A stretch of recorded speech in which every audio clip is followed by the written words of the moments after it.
नमस्कार। तो आज हम रिव्यू करेंगे फ्राइडे नाइट स्मैकडाउन को। देखिए, सर्वाइवर सीरीज से पहले ये स्मैकडाउन का आखिरी एपिसोड था। इस स्मैकडाउन के एपिसोड के जरिए WWE ने सर्वाइवर सीरीज के लिए पूरी हाइप क्रिएट करने की कोशिश की। स्मैकडाउन की शुरुआत भी बहुत अच्छी रही और स्मैकडाउन का अंत भी मेरे हिसाब से बहुत अच्छा रहा। देखिए, स्मैकडाउन में क्या क्या हुआ वो बिना किसी देरी के जानते हैं। देखिए, रिंग के अंदर सबसे पहले द ऊसोस आते हैं।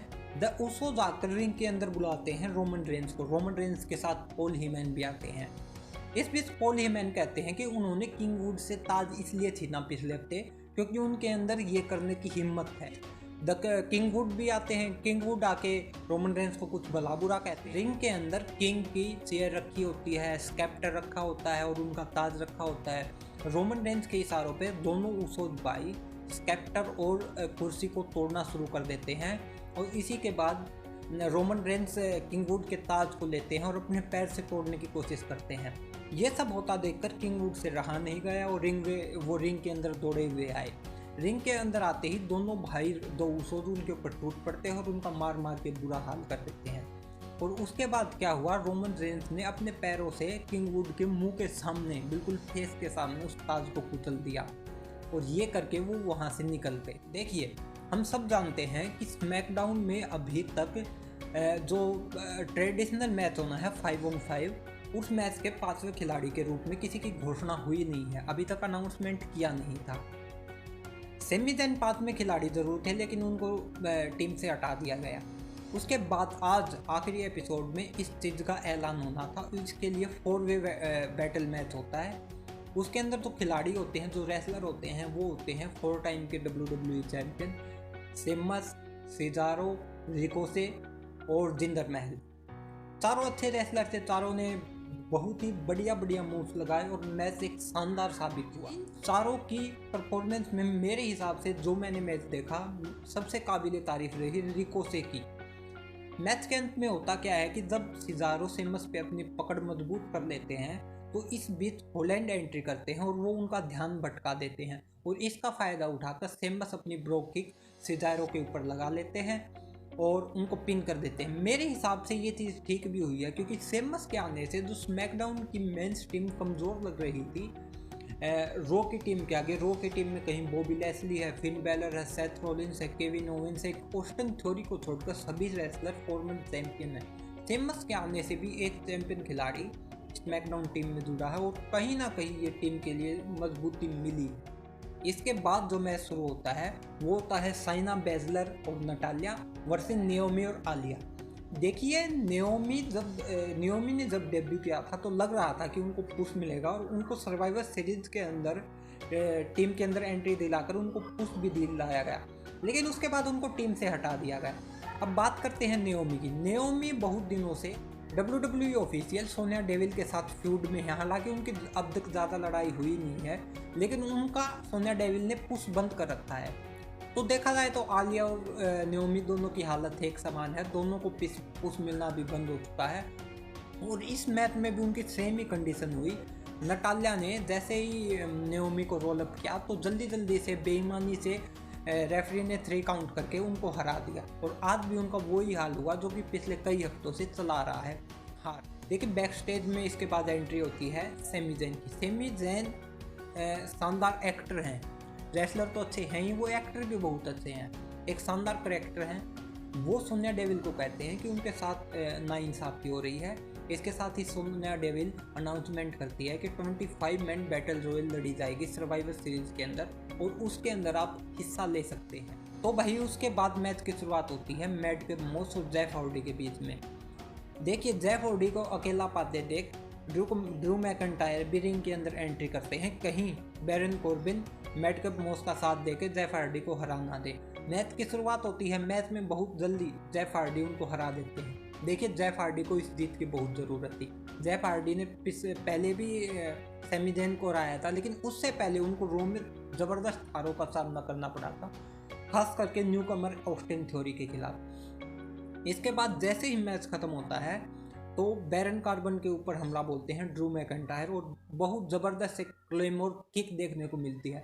हो सकता है आगे जाके हमें जेफ हार्डी और ड्रू मैकइंटायर की कुछ जोड़ी भी आगे देखने को मिल सकती है, ऐसा हो सकता है। स्मैकडाउन में अगला जो मैच होता है वो होता है intercontinental champion Shinsuke Nakamura versus angel गार्जा। बहुत आसानी से एंजल गार्जा को इसमें नाकामुरा पिन कर देते हैं, किनशासा लगा के उनको हरा देते हैं। मत नीडेड विन मैं कहूँगा नाकामुरा के लिए। बहुत मैचों से उनको हार मिल रही थी, एक चैंपियन को हारते हुए देखकर मेरे को पर्सनली बहुत बड़ा दुख हो रहा था, लेकिन इस मैच में नाकामुरा को जैसे ही जीत मिली एक बहुत ज़्यादा खुशी हुई कि एक चैंपियन खिलाड़ी जीता है। नाकामुरा शानदार स्टार खिलाड़ी है। देखिए, बाकी चैंपियनशिप मैचों को लेकर फिर भी WWE ने हाइप किया है, जो कि सर्वाइवर सीरीज के अंदर होने वाले हैं, लेकिन सेकेंडरी टाइटल जो है यूनाइटेड स्टेट्स चैंपियनशिप और इंटरकॉन्टिनेंटल चैंपियनशिप, इस मैच को WWE ने सिरे से नकार रखा है, बिल्कुल भी हाइप नहीं किया। इन दोनों टाइटलों की बेइज्जती करने में WWE ने कोई और कसर नहीं छोड़ी। मेरे हिसाब से इस मैच को भी ज़रूर हाइप होना चाहिए था, क्योंकि डेमियन प्रिस्ट अभी शानदार काम कर रहे हैं यूनाइटेड स्टेट्स चैंपियन के हिसाब से, और नाकामुरा को भी इंटरकॉन्टिनेंटल चैंपियनशिप के हिसाब से इसी तरह की स्ट्रॉन्ग बुकिंग मिलनी चाहिए, जैसे कि अभी डेमियन प्रिस्ट को मिल रही थी। और इन दोनों के बीच में अगर WWE चाहे तो एक शानदार मैच लड़वा सकती है, और इस चीज़ को लेकर WWE को हाइप भी करना चाहिए था, जो WWE के अंदर मेरे को कमी देखने को मिली है। आगे चलकर हम देखते हैं सोटी जी वर्सेस साशा बैंक्स का मैच। दोनों ही विमेंस टीम का हिस्सा है, जो कि स्मैकडाउन की विमेंस टीम है, जो सर्वाइव सीरीज के अंदर लड़ेगी। देखिए, सोटी जी और साशा बैंक का काफ़ी दिनों से फ्यूड चल रहा है। जैसे ही सोटी जी ने साशा बैंक के साथ इंटरफेयर की थी उस मैच में, जो कि उनका शार्लेट फ्लेयर के खिलाफ था, उसके बाद से दोनों का फ्यूड चल रहा है। तो आज सोनिया डेविल उनको कहते हैं कि भाई चलो मैं आज तुम्हारा मैच करवा देती हूँ, तुमको जो निपटना है वो सर्वाइवर सीरीज से पहले निपटो। दोनों खिलाड़ी शानदार मैच लड़ते हैं, सोटी जी भी कमाल खिलाड़ी हैं, ये हमें मैच देख कर लगा है। साशा बैंक्स अंत में आके उनको सबमिट करवा देती हैं, सबमिशन से हटवा देती हैं, और उसके बाद जब दोनों रिंग में खड़ी होती है तो साशा बैंक्स अपना हाथ उनकी तरफ बढ़ाती है, सोटी जी भी उनसे हाथ मिलाती है। लग रहा है कि सब कुछ अच्छा हो रहा है सर्वाइवर सीरीज से पहले स्मैकडाउन टीम के लिए, लेकिन इसके बाद साशा बैंक्स उनको अपने कंधों पे उठाती है और उसके बाद घुटनों पर देकर मारती हैं, और उसके बाद वो उनको टाटा बाय बाय करते हुए रिंग से चली जाती है। इसके बाद स्मैकडाउन में शुरुआत होती है स्मैकडाउन के सबसे आखिरी सेगमेंट की। रिंग के अंदर एंट्री लेते हैं King Woods. King Woods ring के अंदर आते हैं और वो रोमन रेंस की खूब बेइज्जती करते हैं। इसी बीच रोमन रेंस एंट्री करते हैं, और जब वो रैंप पे चल ही रहे होते हैं तो पीछे से द उसोस को गेट के अंदर से फेंक दिया जाता है। जब रोमन रेंस गेट की तरफ मुड़ कर देखते हैं तो तभी बिगी एंट्री लेते हैं, और बिगी को देखकर स्मैकडाउन में बहुत अच्छा लग रहा है। आते ही दोनों की ब्रोल हो जाती है, और ब्रोल के अंदर जितना हमें देखने को मिला, बिगी ही रोमन रेंस पर भारी पड़ते हुए दिखते हैं। बिगी इसके बाद रोमन रेंस को रिंग के अंदर लेके जाते हैं। दोनों किंग वुड्स और बिगी उनके ऊपर टूट पड़ते हैं और उनका मार मार के बुरा हाल कर देते हैं।